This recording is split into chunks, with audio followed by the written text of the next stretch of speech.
Donald Trump brought out some of his best words, for example, wonderful, to describe a conversation with Mexico's Claudia Sheinbaum, ending his Truth Social post by claiming she agreed to, quote, stop migration through Mexico and into the United States. Sheinbaum actually just responded moments ago, and the short version is never, no, not once, did she say anything of the kind. After threatening a costly and unnecessary trade war with one of our biggest and most proximate trading partners, Donald Trump is now publicly claiming victory after a phone call with the Mexican president, despite being contradicted by both the facts and the Mexican president herself. And while MAGA is celebrating this as a sign of Donald Trump's ultimate diplomatic skill, a lot of other people are rightly pointing out the contradictions and publicly mocking him.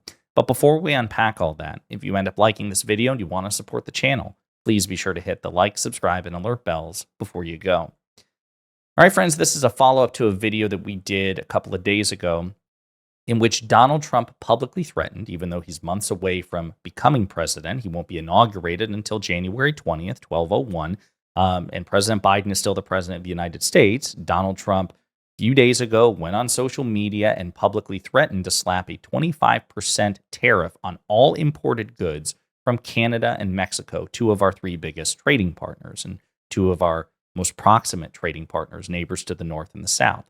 And then he threatened a 10% additional tariff on all imports coming from China, so our three biggest trading partners, and he is provoking a potential costly, devastating trade war with all three of them at the same time. Afterwards, he had a conversation with Claudia Sheinbaum, the newly elected president of Mexico, and this is what Donald Trump had to say. Just had a wonderful conversation with the new president of Mexico, Claudia Sheinbaum Pardo. She has agreed to stop migration through Mexico and into the United States, effectively closing our southern border. We also talked about what can be done to stop the massive drug flow into the United States and also U.S. consumption of these drugs. It was a very productive conversation. Now, before we get into the fact checks, I just want to say MAGA is running with this, okay? Now, some people are rightly pointing out, so you're just making up your own reality as a coping mechanism. That's the spoiler alert. But so many, Joe Concha on Fox News hosts, MAGA pundits, Charlie Kirk, Marjorie Taylor Greene, sitting MAGA Republican politicians, Vivek Ramaswamy, people are running with this. Oh my God, look at this one phone call. Donald Trump is so amazing. He threatened a tariff, said that he would impose it unless Mexico agreed to close down the southern border. And after one phone call later, he's not even president yet. He snapped his fingers and he solved it. God, Donald Trump is so amazing. Except the facts and the Mexican president herself totally contradicted it. As a CNN host puts it very hilariously, this is what actually happened. It's he said, she said, breaking tonight a dispute between the president-elect of the U.S. and Mexico's president over a phone call. Who agreed to what and what it may mean for the U.S.-Mexico relationship.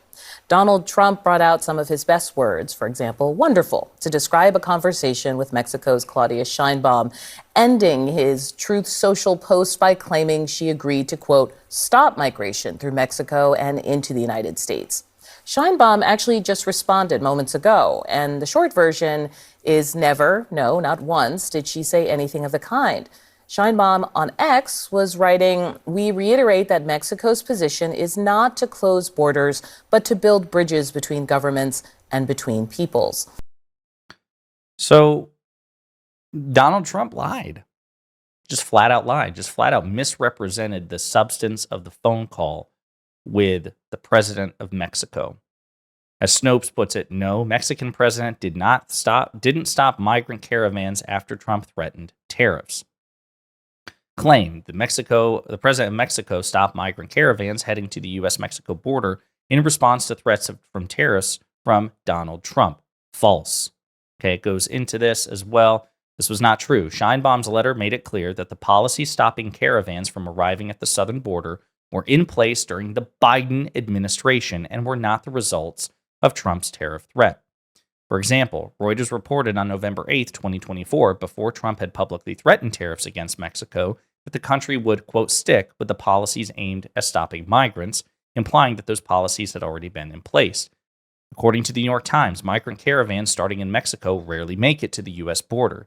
The caravans, which are formed due to the power and safety of large numbers, break up due to attrition or negotiations with the Mexican government. Reuters reported that Mexico could respond with tariffs of its own if Trump pursued his promise, quoting Sheinbaum's economic minister. Sheinbaum's letter also mentioned the idea, noting that, quote, one tariff would be followed by another in response, and so on until we put joint ventures at risk. The full letter was published in Spanish on the Mexican government's website. Snopes used Google Translate to create an English translation before multilingual Snopes staff edited and proofed the translation for accuracy and for clarity. You are probably not aware that Mexico has developed a comprehensive policy to address migrants from different parts of the world that cross our country or cross our territory headed for the southern border of the United States. As a result, and according to figures from the U.S. Customs and Border Patrol, encounters on the border between Mexico and the United States have decreased 75% between December 2023 and November 2024. By the way, half of those who arrive do so through an appointment that has been legally granted through the United States' CBP-1 program. For these reasons, caravans of migrants no longer arrive at the border. Okay? And so she also goes on again to kind of stick it to Trump and point out that we have problems on this side of the border, which creates problems for their side of the border as well. And yet, MAGA is running with this. And as Zach Batankas points out, I forgot about this pattern. Step 1, Trump makes a crazy statement and demand. Step 2, he gets smacked in the face by reality and doesn't get what he wants. Step 3, he claims victory anyway, despite losing. Step 4, his supporters pretend he's a genius. Step 5, repeat. This is in response to Margot Martin, who says one phone call, that's how it's done, folks. This is the two parallel realities in which America lives. There's the real world, and then there's what MAGA believes is the real world, in that they genuinely believe that there's a dystopian hellscape at the southern border, which is worse. It's not getting better. We actually haven't seen a reduction in their mind of illegal or undocumented contacts at the southern border. It's actually getting worse. And Donald Trump picked up the phone, snapped his fingers, and just reversed it overnight. That's what they genuinely believe, or at least it's what they publicly profess. And that's what Zach Batankas is pointing out. Hutch, my co-host from Live and Learn, also commented on this, responding to Cat Turd. Trump shut down the border with a tweet and a phone call. We are so back. Hutch says, Trump pulls a lie out of his ass. His loyal MAGA sycophant accounts signal boost the lie. You are here. The lie shows up on Rogan's feed, and he repeats it to his 100 million monthly listeners. Half the country fully believes the lie is real. Rinse and repeat for the next 4 years. That's where we are. And that's the scary thing about these parallel realities and the enormous advantage that MAGA Republicans and the right wing collectively have, both in terms of mainstream media and alternative media. Because I've no doubt that some people on CNN and the New York Times will fact check this. But will they do so loudly, persistently, diligently? Will they do so in viral moments? Will they do so to the faces of Trump supporting Republican elected officials? Will Jake Tapper make it his mission to correct the record about this? I doubt it. Catherine Rampell, speaking of CNN, who's an economic reporter to CNN and the Washington Post, she's commented on this as well. So Mexico agrees to do the thing it's already been doing, and Trump claims victory. Sounds about right. In the last year, Mexico has invested huge resources, military patrols, highway checkpoints, busing migrants en masse from northern Mexico to south to prevent them from ever reaching the U.S. border. Key reason why illegal border crossings in the U.S. are down by 75%. As I've been saying for months, GOP talking points on the border are woefully out of date. Crossings are way down, and having a president with good diplomatic relationships has been key to that decline. Craig Sargent from The New Republic also talked about this. This is getting overlooked, but the whole premise of Trump's threat of tariffs is based on a lie. He's claiming Mexico must be bullied into stopping migrants, but Mexico is already doing this. That's a big reason that crossings have dropped. Mexico's Claudia Sheinbaum's harsh response to Trump went viral for its claim about U.S. guns trafficked into Mexico, but she also noted that Mexico has a comprehensive policy in place for stopping migrants traveling north of the border. That's important. It's funny that Sheinbaum would cite U.S. statistics to make the case that border apprehensions have dropped due in part to Mexico's enforcement because Trump pretends none of this is happening. The chart below shows you what Trump won't tell you, and it talks about the precipitous decline in border contacts. And this is a key part too. Experts say Biden's diplomacy is what secured Mexico's cooperation. As one expert tells me, quote, if Trump wants Mexico to crack down on unauthorized migration, then Biden has already gotten Mexico to do that to a greater extent than ever before without tariffs. The reporting bears out the bigger dynamic. As the Washington Post and Wall Street Journal document, the Mexican government is using elaborate security operations to shuttle migrants heading for the U.S. border back south through Mexico. According to the Post, Mexican officials call this El Carrusel, or the merry-go-round.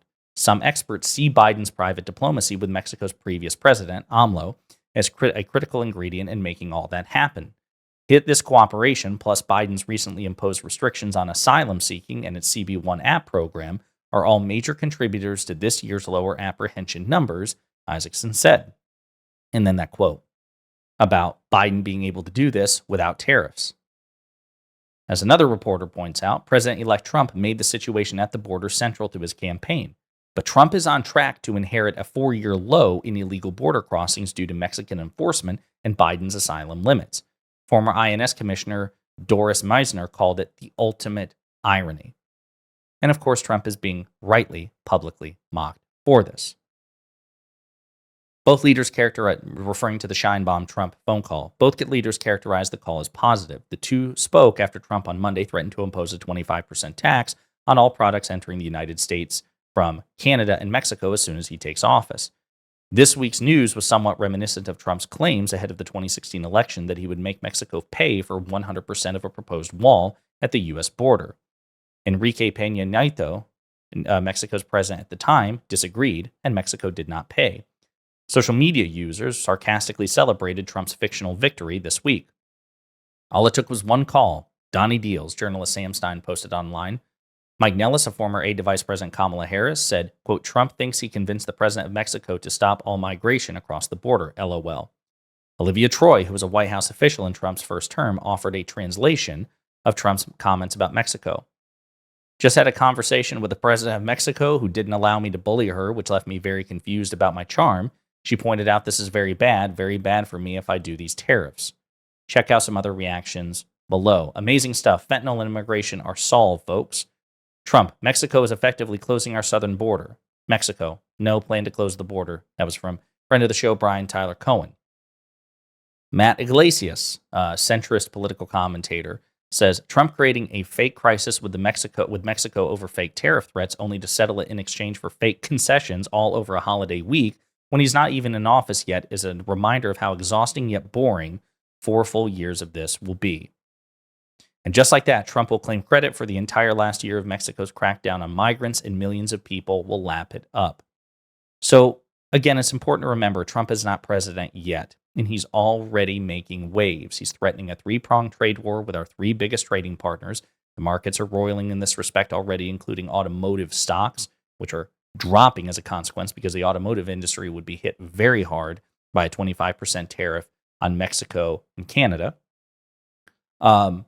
And you also have this, where Trump is completely lying and misrepresenting a phone call that he had with a foreign leader, misrepresenting facts that are inconvenient for him about the fact that the contacts at the southern border have precipitously dropped because of the Biden administration's potentially unlawful executive orders. That's part of the reason why Biden wanted Congress to enact federal statutory legislation rather than executive orders, because executive orders are much more likely to be struck down by federal courts. They're the weakest forms of quote-unquote law, which Trump himself knows because Trump himself suffered many executive order losses and defeats when he was president by federal courts. Also about the southern border.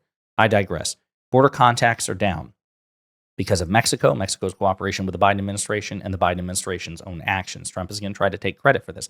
MAGA cultists are going to uncritically examine this, totally ignore all the evidence to the contrary, and they're going to signal boost this with consistency and synchronicity and relentlessness. And it's incumbent on the rest of us to not only relentlessly fact-check them, but to do so loudly and persistently. Question is, will the quote-unquote liberal mainstream media, will CNN, the New York Times, will liberal commentators and alternative media, people like me, will we do this persistently enough, especially given that we are so outmatched in terms of funding and in terms of loudness? These are the sort of things that we're all going to have to consider, you and I and everybody else who participates in politics, because Trump intends to exploit the short-term memory of the American people and the totally incongruous, asymmetrical media landscape which benefits him and Republicans. And he's not even in office yet. That's where we are. So, food for thought. In the meantime, let me know what you think in the comments.